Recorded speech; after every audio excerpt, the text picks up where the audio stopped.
Hi, welcome back to another episode of Coldstream Rod Shop. I'm Derek Fraser.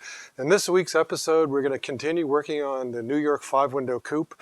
We have one of the fender wells welded in. I just have to grind off some of the welds and look for some pinholes on this side. There's still some more repairs to be done here. We're going to flip over to the other side. Like I said in the previous episode, this side here is going to be a lot more challenging because it's not just doing the fender well. I put a light behind here, and if the camera lady can look in there, you can see the actual lip is gone. So I've got to do something to try and build the lip back up. There's a couple bullet holes and stuff too here I've got to address, and it's bent. So my thought process right now for this video is actually to make a fender lip. I started making up a paper pattern here right now. So my plan right now is to do a trial piece, make a piece of metal this size, bead roll this edge, and then I'm thinking I'm going to use my tipping die to tip this under. Now, more than likely, I'm going to have to stretch or shrink this material to fold under. So the goal will be to make one big piece, ideally, but it's possible I'm going to have to do it in a couple pieces depending on my equipment and how it goes. So follow along this week. Let's see how far we can get this and see if I can pull this off.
We just did a little time-lapse video of the pattern and bead rolling the initial edge here.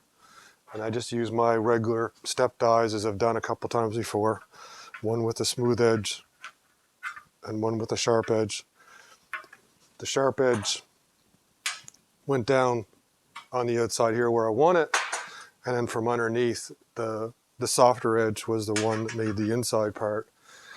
Then, in order to get this edge up, I put the tipping dies in, and essentially you put the tipping dies in, and as you roll it through, we bend the edge up a little bit. So on this piece here, I just shown it.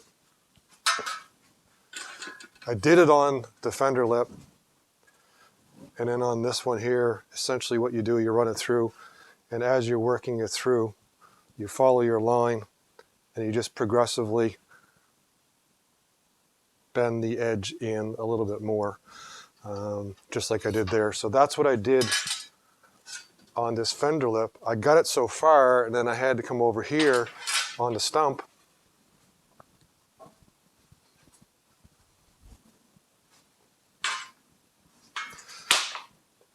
and here on the stump, it's just a convenient place to work. I took my hammer and I just kept working the edge in here. Did that quite a few times, and then I went over to the car. I know I'm moving quite a bit here for the camera lady, sorry. But I pretty much have a fender lip now.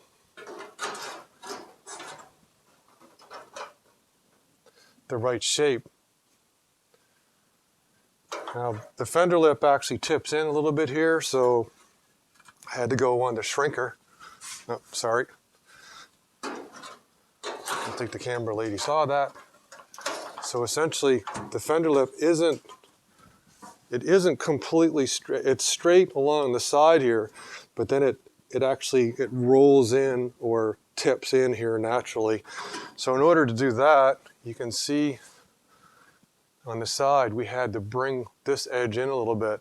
So I went over the shrinker and basically shrunk this edge so this edge turns in. I have to keep on working on this. I got to finesse the edges just a little bit more. And then what I'm going to do is try and mate it up with the inner fender well. There'll be a piece that's going to have to go in between basically here and the fender well. I'll keep working on that, and hopefully by the end of this video, I'll have the fender lip and the fender well welded to the car. So keep following along. Here we are a couple hours later. I've worked the lip on this a little bit more so I could get it more shaped like the original fender well. I mocked in the inner fender well here so that I again made sure I had the right shape.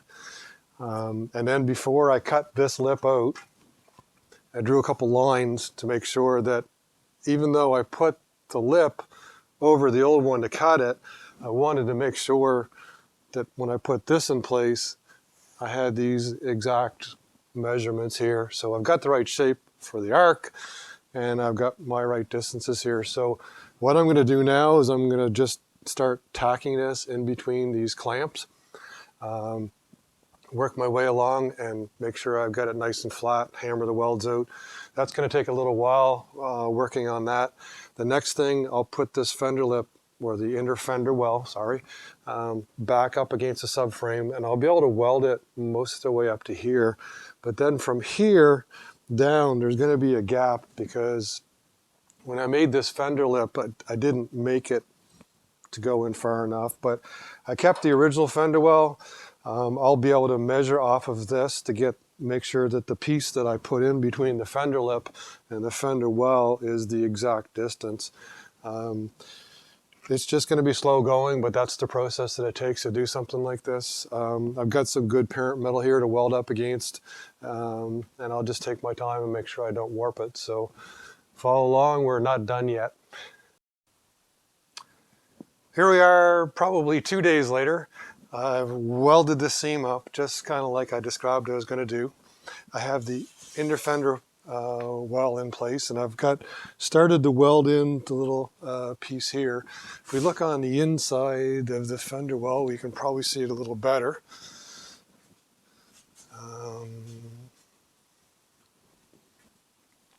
So like I said, when I made the outer fender lip, I did a good job making it, but I didn't make it in deep enough, so I have to fill this in. So I've got to slowly weld this up and grind it off. I still have to do that. One of the things I want to talk about is when you're welding all this stuff up and you're working with the older panels, a lot of the work you're going to do is, if there's a dent, the metal is stretched, so you pop it out, so the area is locally stretched. Also, at the same time, the opposite happens when you weld along this line. Basically, when you're welding it, no matter how good you're welding or how much you gap it, essentially you're going to shrink all the metal along this line. So this entire line had to be basically dollied out from front to back in order to get some of the waves out of it. I didn't have much distortion, but it's such a long weld line here that I had to hammer it out. I still got some work to do onto it. On top of that, this panel itself had a lot of dents into it. There's a big wow in here, had some oil canning and whatnot here. So I've got some high spots I've got to come out. So when I knock the high spots out, or knock the dents out, it creates a high spot. Somehow you have to shrink that area. There's a whole bunch of different ways of doing it. If it's a small raised area, people use something called I think it's a shrinking disc is what they call it on a mini grinder.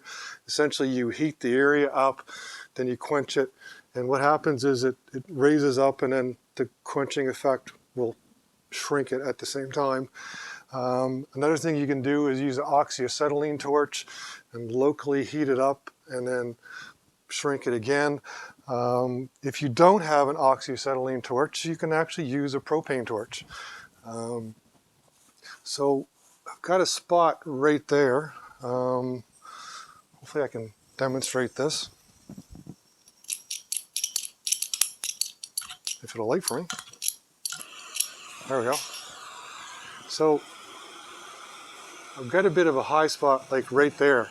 I want to knock it out. So what I'm going to do is I'm going to locally heat it up. And that area is going to raise up kind of like a blister or a pimple.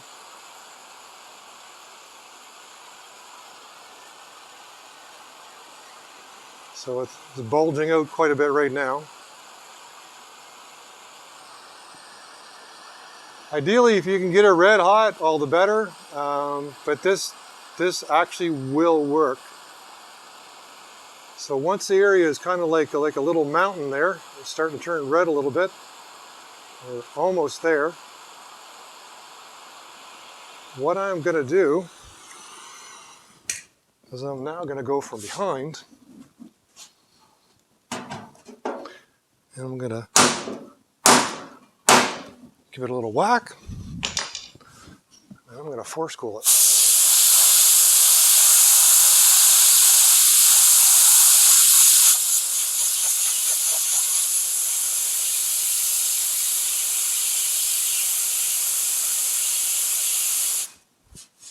So that's taken that down quite a bit right now. I'm going to have to do a couple more places, but basically, I mean, there's another way you can do it as well. You can take a MIG welder and actually put a little weld spot there so it heats up cherry red, then quench it closed. So basically the principle is, here's what we're doing. We heat it up. We make this little mound that swells up. When I knock it with the hammer, I push the metal back down and actually shrink it. I kind of did a little bit of a drawing here, so okay, we'll put it down. So here's the little area that's heated, and as I hit it with the hammer, it actually pushes the material back on the parent metal and it shrinks it down. And then when you cool it, it actually will shrink the area. Basically, that's what I'm going to have to do across this whole panel. Everywhere is where I kind of feel like a high spot, where I've knocked something out. That's what I'm going to do, is use this. I mean, in some cases you can dolly it down. You don't have to shrink it, but there's some areas where it's raised. So what I'm going to carry on the rest of the night here and end this video with, I'll be doing that, and I'll finish welding the inside. So that's our video on doing the fender lip panel and the inner fender well on the driver's side of the 32 Ford 5-window coupe. Hope you enjoyed. Please send your comments. Please like, subscribe, share, tag, and I think that's all of them. Everybody have a great week, and we'll talk to you soon.